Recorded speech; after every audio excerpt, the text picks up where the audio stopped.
केकरी से करीब 40 किलोमीटर दूर एक छोटा सा गांव है, बाड़िया। गांव में हर साल होली बड़े धूमधाम से मनाई जाती थी। ढोल, रंग, हंसी और रात में होलिका दहन के समय पूरा मैदान लोगों से भर जाता था। लेकिन इस बार कुछ अलग था। होली से ठीक 7 दिन पहले गांव के बाहर पुराने कुएं के पास एक अजीब घटना हुई। रात करीब 10 बजे रवि अपने दोस्तों के साथ होलिका के लिए लकड़ियां इकट्ठी करके लौट रहा था। रास्ते में उन्हें सूखे रंग की खुशबू आई, जबकि आसपास कोई नहीं था। हवा ठंडी थी, लेकिन उस खुशबू में अजीब सी गर्मी थी, जैसे अभी अभी किसी ने गुलाल उड़ाया हो। तुम लोगों ने भी महसूस किया? रवि ने धीमी आवाज में पूछा। सबने सिर हिलाया। अचानक कुएं की तरफ से ढोल की धीमी थाप सुनाई दी। धीरे, फिर तेज, फिर अचानक बंद। गांव में उस समय कोई जश्न नहीं चल रहा था। वे सब कांप गए।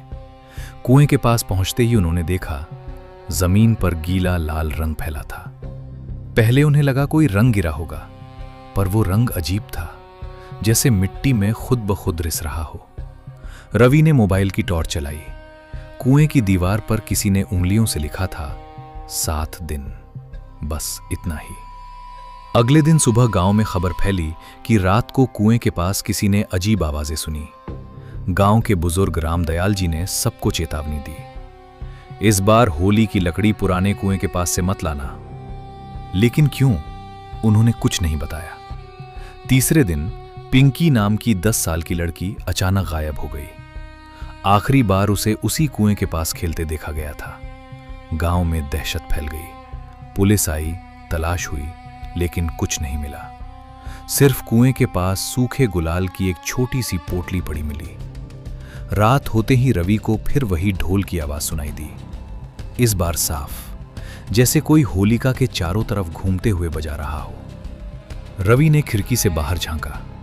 गली में कोई नहीं था, लेकिन जमीन पर लाल गुलाबी रंग के पैरों के निशान थे, जो सीधे उसी पुराने कुएं की तरफ जा रहे थे। उसने हिम्मत करके दरवाजा खोला। जैसे ही उसने पहला कदम बाहर रखा, ढोल की आवाज बिल्कुल उसके कान के पास गूंज उठी। सिर्फ 4 दिन बचे हैं। आवाज किसी इंसान की नहीं थी। रवि के हाथ से मोबाइल गिर गया। स्क्रीन की रोशनी जमीन पर फैली, और उसी रोशनी में उसने देखा, उसके पैरों के पास भी वही लाल रंग फैलने लगा था। धीरे धीरे, जैसे जमीन के अंदर से निकल रहा हो। दूर कुएं की दिशा में कोई परछाई खड़ी थी। हवा में गुलाल उड़ रहा था, लेकिन हवा चल नहीं रही थी। और फिर कुएं के अंदर से किसी बच्चे की हल्की सी आवाज आई, भैया होली खेलोगे? रवि का गला सूख गया। कुएं के अंदर से आई वो आवाज बिल्कुल पिंकी जैसी थी, लेकिन पिंकी तो 3 दिन से लापता थी। उसने कांपते हुए कुएं की मुंडेर पर झांका। अंदर सिर्फ अंधेरा था, गहरा, ठंडा और बिल्कुल शांत। अचानक नीचे से हल्की सी खिलखिलाहट सुनाई दी, फिर पानी के हिलने की आवाज। लेकिन गांव वालों के मुताबिक उस कुएं में सालों से पानी नहीं था। रवि पीछे हट गया। तभी उसे अपने कंधे पर किसी के हाथ का एहसास हुआ। वो झटके से मुड़ा। कोई नहीं, पर जमीन पर अब 2 तरह के पैरों के निशान थे। एक उसके और दूसरे छोटे, जैसे किसी बच्चे के। वे निशान उसके चारों तरफ घूम रहे थे। उस रात रवि सो नहीं पाया। सुबह होते ही वो सीधे रामदयाल जी के घर पहुंचा।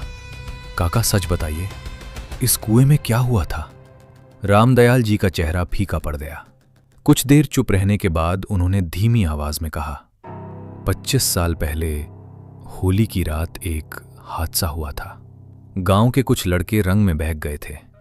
एक अजनबी औरत को पकड़कर जबरन रंग लगाने लगे। वो औरत चिल्लाती रही, पर किसी ने नहीं सुना। धक्का मुक्की में वो उसी कुएं में गिर गई। रवि की सांस रुक गई। उसे बचाया क्यों नहीं? कुएं में झांका तो अंदर कुछ दिखा ही नहीं, जैसे वो थी ही नहीं। अगले दिन से गांव में अजीब घटनाएं शुरू हो गईं। बच्चे बीमार पड़ने लगे, जानवर मरने लगे। तब एक तांत्रिक ने कहा, जिसे अपमानित किया गया है वो होली के 7 दिन पहले लौटेगी। 7 दिन? रवि बुदबुदाया। और हर साल किसी एक बच्चे को अपने साथ ले जाएगी। रवि के हाथ कांपने लगे। तो पिंकी? रामदयाल जी ने नजरें झुका ली।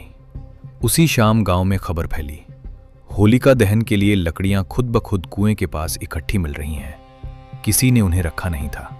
रात होते होते हवा में फिर वही गुलाल की गंध भर गई। आसमान साफ था, फिर भी हल्की लाल धुंध फैलने लगी। रवि ने तय किया वो आज सच्चाई जानकर रहेगा। वो अकेला कुएं की तरफ बढ़ा।